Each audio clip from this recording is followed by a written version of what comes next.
Hello everyone, welcome to my channel. তো দেখা হচ্ছে একটা নতুন ভিডিওর সাথে। তো আজকে আমি বানাবো খুব অল্প সময়ে অল্প কিছু মশলা দিয়ে সুস্বাদু এগ কারি। তো তার জন্য আমি ডিমগুলো সেদ্ধ করে নিয়েছি আর ভালো করে ধুয়ে কেটে নিয়েছি। তার মধ্যে দিয়ে দিয়েছি নুন আর হলুদ, ভালো করে মেখে আমি তেলের মধ্যে দিয়ে দিয়েছি ফ্রাই করে নেওয়ার জন্য।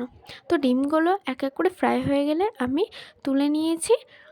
তো তারপর দিয়ে দিয়েছি সেই তেলের মধ্যেই পেঁয়াজ। তো পেঁয়াজগুলো আমি ভালো করে ভেজে নিয়েছি। ভেজে নেওয়ার পর তার মধ্যে দিয়ে দিয়েছিলাম মশলা।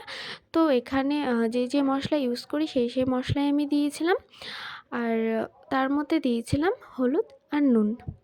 তো ভালো করে কষে নিচ্ছিলাম যাতে এখানে একটা মশলার স্মেল থাকে, তো সেটা যেন না থাকে। তো তার জন্য আমি ভালো করে কষে নিয়েছি।